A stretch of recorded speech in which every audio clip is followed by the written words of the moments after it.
markii ay maqleen hadalkii Huud dadkii oo reer Axqaaf ay ahaayeen way basi darsadeen madaxooda way sii adkaatay waxay keeneen inay oo ay ku jeesjeesaan Nabi Huud alayhi salaam markii oo arintan ay ku dhaqmeen kadib Ilaahay subhanahu wa ta'ala wajalla wuxuu u keenay abaar daran coosihii waa soo dhaceen coosihii way gubteen xoolihii dhamaanay way dhinteen cirka dhan waa soo xirxiray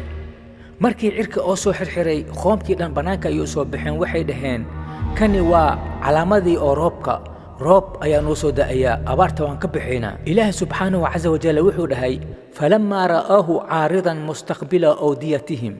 qalu hadha 'aaridun mumtiruna بل هو ما استعجلتم به ريح فيها عذاب أليم تدمر كل شيء بأمر ربها لكن مركي أركان عرك أسو حراي روب أي أموليين أي روب ما أهنا ودبيل أو أي وضطه عذاب أو آدئات أكل دبيل شاسني أو أي باب إنيسو وح والبا دبيل شاس وحي كانتي أوار آدئات أدرن إياه خبوب أو آدئات أدرن لرتي وي قريرتي ددكي وي قريرين rag iyo dumar way carareen waxay u carareen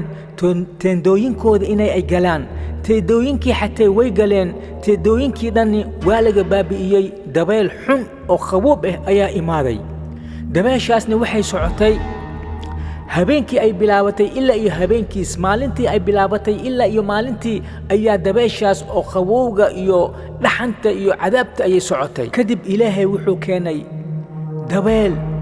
dab roob wax walba iyagoo dhan way kala carareen teedooyinkii ay galeen xataa deendadii dhan way jeexjeexantay teedooyinkii way ku soo baxeen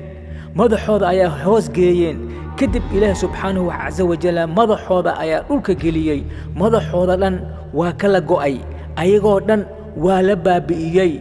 reer Axqaaf Ilaahay subhanahu wa ta'ala waa baabi'iyay wax oo ka tagay mid ka mid ah oo ka tagay malahan reer Axqaaf dhammaantooda sidaas ayay ku baaba'een maxay u baaba'een Nabi Huud ayaa loo soo diray Ilaahay rumeeyay ayaa loo dhahay waxaan ka toobadkeena way madax adkaayeen way diideen dacwadii oo Huud Ilaahay subhanahu wa ta'ala waxaas u keenay cadaab oo aad iyo aad u kulul reer Axqaaf meeshii ayaa Ilaahay subhanahu wa ta'ala wuxuu dhahay لنذيقهم عذاب الخزي في الحياة الدنيا ولا عذاب الآخرة أخزى وهم لا ينصرون ولا لهيغا خسدي أو أحقاف هل كاس أيانو أماذي رير أحقاف دمان تودو على بابي